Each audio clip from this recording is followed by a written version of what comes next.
नमस्कार प्रेक्षकांनो, मालिकेचा आजचा भाग खूपच रंजकदार असा आहे. विचारही करू शकत नाहीये, कारण इतके दिवस आपण वाट बघत होतो की या राकेशचा पर्दाफाश झाला पाहिजे. अंजलीच्या समोर सगळी कारस्थान आली पाहिजेत, त्याला त्याच्या कर्माची शिक्षा मिळाली पाहिजे.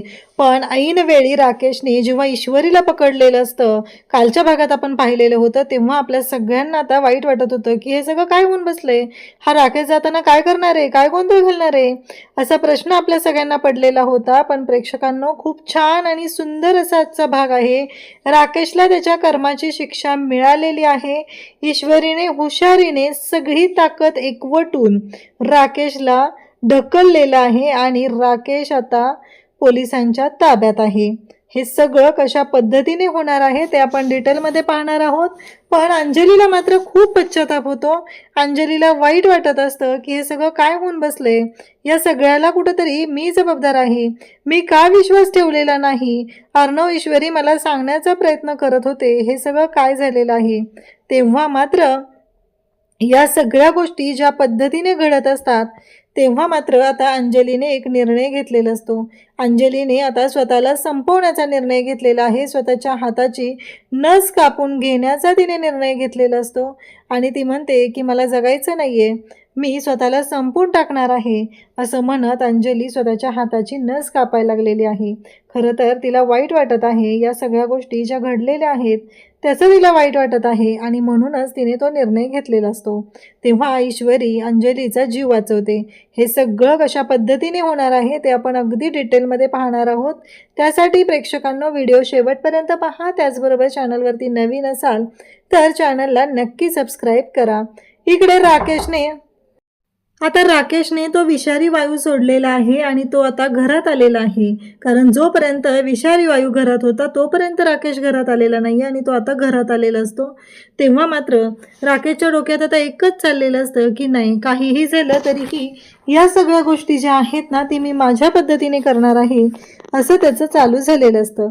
कारण त्याला संपवायचं असतं, ते म्हणजेच या राजशिर्के कुटुंबाला सगळी संपत्ती लुबाडायची आहे आणि पळून जायचं आहे, हा त्याचा ठरलेला डाव असतो. तर इकडे ईश्वरी त्याचबरोबर घरातले सगळेजण बेशुद्ध पडलेले आहेत. राकेशने सगळ्यांच्या अंगावरचे दागिने काढून घेतलेले आहेत आणि आता मात्र राकेश हा ईश्वरीच्या जवळ येतो आणि ईश्वरीला म्हणतो की माझी इंदोरी जिलेबी, खरंच माझ्या इंदोरी जिलेबीचा मला आता निरोप घ्यायला पाहिजे. माझी इंदोरी जिलेबी ही माझ्यापासून दूरच गेलेली आहे, तिला माझ्या जवळ आणलं पाहिजे, काहीही झालं तरीही तिला गुड बाय किस तर केला पाहिजे, असं म्हणत राकेश हा ईश्वरीच्या जवळ चाललेला असतो. तेव्हा मात्र ईश्वरीने खानदिशी राकेशच्या कानाखाली दिलेली असते. सगळेजण आता त्या आवाजाने जागे होतात. म्हणजे हे सगळं ठरलेलं असतं, हे सगळं जे काय असतं ते प्लॅनिंगपूर्वक असतं. कारण इथे सगळ्यांना अर्णव ईश्वरीने आधीच कल्पना दिलेली असते. सगळेजण उठू लागतात आणि आता मात्र राकेशला कळायचं बंद होतं. हे सगळेजण कसे काय जागे व्हायला लागलेले आहेत, हा एकच प्रश्न राकेशला पडलेला असतो. तेव्हा मात्र आजी, वल्लरी सगळेजण आता जागे झालेले आहेत आणि पाहतात तर काय, राकेश हा विचित्र पद्धतीने वागत असतो, बोलत असतो आणि अर्णव मात्र सगळ्यांकडे पाहत असतो. अर्णवला, मामाला या सगळ्या गोष्टीची कल्पना असते. खरं तर मामाने यामध्ये हुशारी दाखवलेली असते आणि तो विषारी वायू बदलून दुसरा वायू त्याच्यामध्ये भरून ते सगळं जे काय आहे ते प्रकरण हँडल केलेलं असतं. त्यामध्ये अर्णव, ईश्वरी, आकाश सगळेजण बरोबर असतात. आता इकडे ईश्वरीने खानदिशी राकेशच्या कानाखाली दिलेली असते आणि त्याला खाली पाडलेला असतो. तेव्हा ईश्वरी, राकेश सगळेजण तिथं समोरासमोर आहेत. अर्णवने ईश्वरीला जवळ घेतलेलं असतं. तेव्हा राकेश म्हणत असतो की माझी इंदोरी जिलेबी ग, खरंच किती दिवस हे नाटक करणार होतो मी. कारण राकेशचा डाव हा त्याच्यावरच उलटलेला असतो, त्याला कळायचं बंद झालेलं असतं. अंजलीला तर खूप मोठा धक्का बसलेला असतो आणि राकेश आता मुद्दामच पडायचं नाटक करतो. राकेशचं हे सगळं जे काय ढोंग असतं ते समोर आलेलं असतं आणि या सगळ्या गोष्टीमध्ये आता सगळ्यांनाच खूप मोठा धक्का बसलेला असतो. या सगळ्या गोष्टी विचित्र पद्धतीने चाललेल्या असतात. खरं तर राकेशने आजपर्यंत जी काही केलेली कारस्थानं आहेत त्या सगळ्या कारस्थानाची शिक्षा राकेशला मिळायला पाहिजे. पण राकेश मात्र आता नाटकं करायला सुरुवात करतो. राकेशला असं वाटत असतं की आता आपण नवीन नाटक करूया, म्हणजे सगळं आपल्या मनाप्रमाणे होईल. आणि राकेश ज्या पद्धतीने हे सगळं करत असतो तेव्हा मात्र आता सगळेजण तिथं असतात आणि राकेश असं नाटक करतो की त्याला आता काहीतरी झालेलं आहे आणि तो बेशुद्ध पडायचं नाटक करतो. तेव्हा सगळेजण पाहू लागतात आता याला काय झालं आणि तो जोरजोरात हसायला सुरुवात करतो. सगळेजण म्हणत असतात की काय माणूस आहे हा, विचित्र बुद्धी माणूस आहे हा. कारण राकेश करतच अशा पद्धतीने कांड असतो की कोणाचा विश्वासही बसणार नाही. हे सगळं असं चाललेलं असतं. ईश्वरी तर थोडी हादरलेलीच असते. एवढी खंबीरपणे ईश्वरी त्याला सामोरे जाणारी प्रत्येक वेळेस. पण राकेशचा तो स्वभावच आहे, पाठीमागून येऊन भॉ करायचं, मोठमोठ्याने ओरडायचं. ह्या सगळ्या गोष्टी काय राकेश आज पहिल्यांदा करत नसतो, हे नेहमीच घडत असतं. आता मात्र हे सगळं जेव्हा चालू झालेलं असतं तेव्हा अर्णव, ईश्वरी सगळेजण तिथं पाहत असतात. राकेश म्हणतो की काय रे हे, चांगला मलेशियाला जायचा प्लॅन केला होता मी आणि हे सगळं काय करून बसलात तुम्ही सगळ्यांना माझा प्लॅन चौपट करून टाकलाय, असं राकेश बोलू लागतो. तेव्हा मात्र इकडे अर्णव, ईश्वरी तिथं असते. अर्णव जातो आणि राकेशची धुलाई करायला सुरुवात करतो, जो काही त्याला धूत असतो. कारण आजपर्यंत तू माझ्या बायकोला फसवलं, माझ्या ताईला फसवलं, अशा कितीतरी मुलींची तू फसवणूक केलेली आहे, त्यांच्याशी चुकीच्या पद्धतीने वागलेला आहे, असं म्हणत अर्णव त्याला मारत असतो. अंजलीला तर कळायचंच बंद झालेलं असतं की हे सगळं काय घडतंय. कारण अंजलीच्या आवाक्याच्या बाहेरच्या गोष्टी असतात. अंजलीने त्याला देव मानलेलं असतं. ती म्हणत असते की देव माणूस आहे माझा. पण आज या देव माणसाने त्याचं जे काही रूप दाखवलेलं असतं ते इतकं भयानक असतं की ज्याचा विचारही करू शकत नाही. या सगळ्या गोष्टींची कल्पना सगळ्यांना होती, फक्त अंजलीलाच माहिती नव्हतं. त्यामुळं आता अंजलीला हे सगळं जेव्हा कळत असतं तेव्हा मात्र तिला खूप मोठा धक्का बसलेला असतो. कारण अंजलीला असं वाटत होतं की हा माणूस खूप चांगला आहे. अंजलीला आता पहिल्या गोष्टी आठवू लागतात की कोणाशी बोलतायत हे, नक्की काय चाललंय यांचं, कशा पद्धतीने घडतंय हे सगळं, हे तिला आठवत असतं. इकडे आकाश आता राकेशची धुलाई करत असतो. जो काय राकेशला धूत असतो, त्यानंतर मामा आमच्या अंजलीला फसवलं, आमच्या घरातल्या लेकी सुनांवर वाईट नजर टाकली, आता तुला सोडत नसतो, असं म्हणत आता मामाने सुद्धा त्याची धुलाई करायला सुरुवात केलेली असते. एवढं सगळं जेव्हा घडत असतं तेव्हा मात्र अर्णव जाम भडकलेला असतो. अर्णव म्हणतो की काय केले सांग, 50 कोटी रुपयांचं काय केलेलं आहे. खरं तर इथे वाट लागलेली असते ती म्हणजे वल्लरीची. वल्लरी आता जाम हादरलेली असते. वल्लरीला कळायचं बंद झालेलं असतं. वल्लरी म्हणत असते की हे सगळं काय आहे, हा इतका विचित्र माणूस आहे. जर का हा इतका विचित्र माणूस असेल तर किती अवघड आहे. मी पुरती अडकले असते त्या पैशांसाठी, ह्या मलाही घेऊन मेला असता, बुडला असता, असं वल्लरीच्या डोक्यात येतं. तेव्हा मात्र सगळेजण पाहत असतात. सगळ्यांनाच धक्का बसलेला असतो. सगळेजण म्हणत असतात की नाही, काही झालं तरी या माणसाला सोडायचं नाही, या माणसाची वाट लावायची, असा विचार सगळ्यांच्या डोक्यात सुरू झालेला असतो. वल्लरी मात्र चांगलीच हादरलेली आहे आणि बाकीचे सगळेजण वल्लरीकडे पाहत असतात. अर्णव खूप चिडलेला असतो. अर्णव म्हणत असतो की बोल बोल, आत्ताच्या आत्ता बोल, काय काय केलेस तू, कुठं कुठं काय काय उद्योग केलेत, सांग मला आत्ताच्या आत्ता, असं अर्णव राकेशला म्हणत असतो. तेव्हा राकेश म्हणतो की काय नाही रे, कसं आहे माहिती आहे का, मी एक बिझनेस चालवत होतो, ह्युमन ऑर्गन ट्रॅफिकिंगचा. शिर्केला बोलवलं जातं, शिर्केत सगळ्यांना घेऊन आलेले असतात आणि आता राकेश मात्र पाहतच राहतो. राकेश म्हणतो की सगळे आले का, बर सगळे आले, पण हे जिवंत कसे. तेव्हा मात्र राकेशच्या समोर ईश्वरी सांगते की हो, या सगळ्या माणसांना त्या गोडाऊनमध्ये बांधून तू त्यांना मारून टाकण्याचा प्लॅन केलेला होता, पण आकाश भाऊजी आणि अर्णव सर वेळेवर पोहोचले म्हणून त्या लोकांचा जीव वाचलेला आहे. तेव्हा राकेश म्हणतात छे रे, चढ चल हट, अशी जी राकेशची भाषा आहे ना ती चालू होते. तेव्हा अर्णव म्हणतो की बाद झालं, कसं आहे माहिती आहे का, आत्तापर्यंत तुझं खूप ऐकून घेतलेलं आहे, पण आत्ता नाही. तेव्हा मात्र राकेश म्हणत असतो की काय करणार आहे रे चिंटुकल्या, तू काय करू शकतो माझं. तेव्हा अर्णव म्हणत असतो मी काय करू शकतो, चल दाखवतो तुला मी काय करू शकतो, असं म्हणत अर्णव म्हणतो की बोल, काय काय केलेत, काय काय उद्योगधंदे केलेत, बोल, असं म्हणत अर्णव भयानक चिडलेला असतो. आणि त्याचबरोबर इकडे अर्णव त्याची धुलाई करायला सुरुवात करत असतो. अर्णव म्हणत असतो की आता मी याला सोडत नसतो, असं म्हणत अर्णवने त्याला चांगलाच धुवायला सुरुवात केलेली असते. राकेश म्हणतो की अरे बाळा, मला जाऊ दे रे बाबा चिंटुकल्या, मी काय तुला करणार नाहीये रे, माझे थोडेफार पैसे घेऊन मी निघालो होतो मलेशियाला, आता बास झाले रे. अर्णव म्हणतो का केलंस हे सगळं, सांग सांग का केलंस. तेव्हा राकेश म्हणतो कंटाळा आला होता रे, बोर होत होतो तुमच्या सगळ्यांचा, मला कंटाळा आला होता. म्हणून मी निघालो होतो, पण तुम्हीच अडवलं रे मला, असं राकेश बोलत असतो. अर्णवला खूप राग आलेला असतो. अर्णव हातात जे येईल त्याने धुत असतो, या राकेशला मारत असतो. तेव्हा मात्र अर्णव सांगतो की बोल, आतापर्यंत जे जे धंदे केलेत ना ते सांग. तेव्हा तो सांगायला सुरुवात करतो की हो, या डॉक्टरसोबत मी एक ह्युमन ट्रॅफिकिंगचा व्यवसाय करत होतो, बिझनेस करत होतो. बक्कळ पैसा कमवला रे, गोल्ड स्मगलिंग पण केलंय.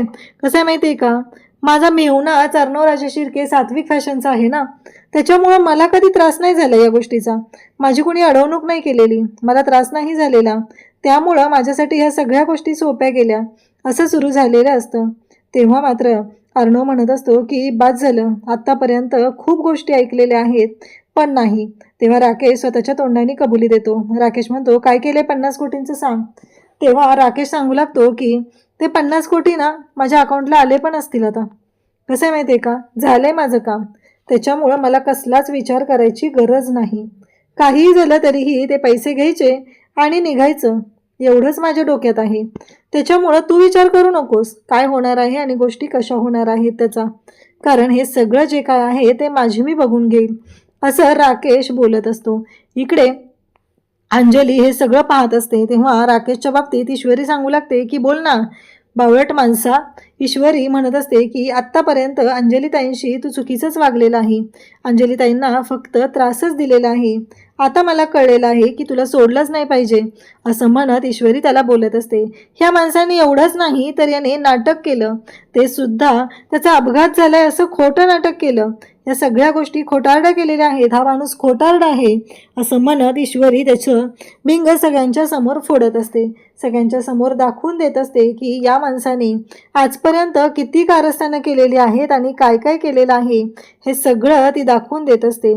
त्यासोबतच इकडे पाहायला मिळतं ते म्हणजे काहीही झालं तरीही आता ईश्वरीने ठरवलेलं असतं की या माणसाची वाट लावायची आणि या माणसाला सोडायचं नाही. राकेश मात्र म्हणत असतो की काय करणार आहात तुम्ही. तेवढ्यात तो डॉक्टर समोर आलेला असतो.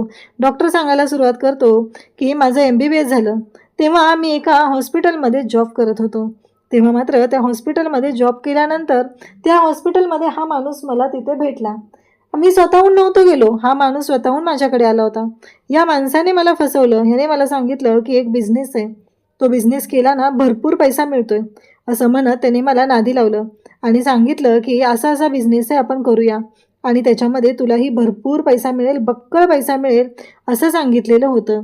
आणि एकच डील करायचं आहे एवढं सुद्धा सांगण्यात आलं होतं. पण ते एक डील नव्हतं, तर त्या डीलमध्ये मला अडकत गेलो. माझं कर्ज तर फिटलं, पण माझ्या डोक्यावरचं पापाचं ओझं मात्र फिटलं नाही. अजूनही ते पाप माझ्या माथ्यावर आहेच. आणि आता मात्र या माणसाने मला फसवून माझ्या बाबतीत मला संपवण्याचा प्लॅन केलेला होता. एवढंच काय तर ह्या माणसाचा अपघात सुद्धा झालेला नव्हता, त्याला खर्चटलं सुद्धा नव्हतं, पण या माणसाने मला तिथे ह्या गोष्टी करायला लावल्या. मला सगळ्यांच्या समोर सांगायला लावलं की अपघात झालेला आहे, हे सगळं खोटं नाटक करायला लावलं आणि आता मात्र हा माणूस यातच मला अडकवत आहे. हे सगळं बोललं जात असतं तेवढ्यातच तारा तिथे येते. तारा आल्यानंतर राकेश म्हणू लागतो, तारा तू तू इथे का, तू पण यांच्यामध्ये सामील झालीस की काय, असं जेव्हा राकेश म्हणतो तेव्हा मात्र तारा म्हणते की नाही, काही झालं तरीही या माणसाकडून मला आता विचार करावाच लागणार आहे. या सगळ्या गोष्टी सुरू झालेल्या असतात आणि तेव्हा मात्र राकेशने आता स्पष्ट क्लिअर केलेलं असतं की हो, या सगळ्यामध्ये मी आता शांत राहणार नाही, कारण राकेशने ज्या पद्धतीने हे सगळं हँडल केलेलं आहे त्यावरून तर क्लिअर होत असतं. आणि राकेश म्हणत असतो की तारा तू अगं कशाला यांच्यात सामील झालीस तू तरी, अगं आपण गेलो असतो ना मस्त मलेशियाला, मी ठरवलं होतं ना. तेव्हा ती म्हणते मी माझ्या बाबतीत, अरे तू किती माणसांना खून केलेत, काय काय केले माहिती का तुला, तुम्हाला ओळखत पण नाही आहे मी कोण आहे ते. मी तर माझ्या बहिणीचा बदला घेण्यासाठी आली आहे. शलाकाची मामी बहीण आहे मी आणि हे माझे बाबा, ओळखलं का, नाही ओळखलं नसेल तर परत आठवण करून देते, आणि यांनाच तू धमकी देण्याचा प्रयत्न केला होतास ना, हेच ते, असं म्हणत आता तिने ते आणखी विंग फोडलेलं असतं. राकेशला दुसरा धक्का बसलेला असतो. या सगळ्या गोष्टी घडत असतात तेव्हा मात्र राकेशच्या शिट्ट्या वाजायला सुरुवात होती. राकेश ज्या पद्धतीने हे सगळं पाहत असतो त्यावरून तर क्लिअर झालेलं असतं राकेश यामध्ये पुरता अडकत गेलेला आहे. आता पोलिसांनी राकेशला पकडलेलं असतं. पोलीस राकेशला घेऊन चाललेले असतात परंतु नेमकं त्याच वेळी राकेश आता दुसरा डाव साधतो आणि तो ईश्वरीला पकडतो, पोलिसांच्या कमरेची रिव्हॉल्वर घेतो आणि ईश्वरीच्या डोक्याला लावतो आणि म्हणतो, लांब व्हायचं, मी तर जाईलच जेलमध्ये, पण हिला ढगात पाठवणार आणि मग मी जेलमध्ये जाणार. हे सगळं राकेश बोलत असतो. तेव्हा मात्र सगळेजण तिथं असतात, सगळेजण पाहत असतात, सगळ्यांनाच धक्का बसलेला असतो. राकेश मात्र हे सगळं नाटक करत आहे हे लक्षात आलेलं असतं. आता मात्र अर्णव त्याचबरोबर घरातले सगळेजण हादरलेले असतात. काय करायचा हा मोठा प्रश्न उभा राहिलेला असतो. ईश्वरीला तर वाचवलं पाहिजे, ईश्वरीचा जीव धोक्यात आहे ही गोष्ट लक्षात आलेली असते. अर्णव पुढे जात असतो, पण राकेश मात्र पुढे जाऊ देत नाही आणि राकेश अर्णवला तिथे अडवत असतो. वल्लरी सगळेजण घरातले पाहत असतात. आता हुशारीने ही परिस्थिती हँडल करावी लागणार असते आणि या सगळ्या गोष्टी हँडल करतच पुढे जावं लागणार असतं. तेव्हा मात्र हे सगळं जेव्हा घडत असतं तेव्हा मात्र आता अर्णव त्या राकेशवर धावून जातो. ईश्वरी हुशारीने त्या राकेशला ढकलते आणि स्वतःची सुटका करून घेते. त्याच वेळी पोलीस तिथं जातात आणि राकेशला पकडतात. आता अर्णव त्याचबरोबर घरातले सगळेजण तिथं असतात. सगळे घाबरलेले असतात, कोणाला काहीच कळत नसतं. या राकेशच्या तावडीतून सुटायचं कसं हा मोठा प्रश्न असतो. ईश्वरी जीवाच्या आकांताने ओरडत असते आणि त्याचबरोबर सगळेजण पाहत असतात. पोलिसांनी आता राकेशला पकडले आणि पोलीस राकेशला खेचत घेऊन चाललेले आहेत. नक्कीच राकेशची वाट लागणार आहे हे तर आपल्याला माहितीच आहे, पण जाता जाता राकेश वल्लरीची पण वाट लावून जाऊ शकतो. कारण राकेशला असं वाटत आहे की तो जे काही करतोय त्याच्यामध्ये वल्लरी आता एकटी राहिलेली आहे आणि वल्लरीने पण तेवढंच हे केलेलं आहे, तर तिला एकटीला का सोडायचं. इकडे आपल्याला पाहायला मिळतं की ह्या सगळ्या गोष्टी जेव्हा घडत असतात तेव्हा मात्र राकेश ज्या पद्धतीने हे सगळं करत असतो तेव्हा आता राकेशला पोलिसांनी पकडलेलं असतं आणि पोलीस राकेशला घेऊन चाललेले असतात. त्यानंतर अंजली अर्णव आणि ईश्वरीच्या समोर येते, हात जोडून त्यांची माफी मागू लागते आणि त्याचबरोबर माफी मागत असताना ती म्हणत असते की मला माफ करा, मी तुमच्यावर अविश्वास दाखवला, तुम्ही वारंवार मला सांगण्याचा प्रयत्न करत होता पण मी तुमच्यावर अविश्वास दाखवलेला आहे, म्हणून ती माफी मागत असते. आणि तेव्हा मात्र अंजली म्हणते की आता मला जगण्याचा अधिकारच नाहीये. असं म्हणत अंजलीने आता चाकू घेतलेला असतो आणि स्वतःच्या हाताची नस कापून घेण्याचं ठरवलेलं असतं. तेव्हा मात्र या सगळ्या गोष्टी घडत असतात आणि त्याच वेळी राकेश तिथून आता निघालेला आहे आणि मग मात्र आता लक्षात येतं की अर्णव आणि ईश्वरी अंजलीच्या मदतीला धावून जातात आणि अंजलीला सावरतात. त्याच वेळी अंजली म्हणत असते की नाही, मला जगायचंच नाहीये असं अंजलीने ठरवलेलं असतं. अशाच अपडेटसाठी चॅनलशी कनेक्ट राहा. थँक्यू.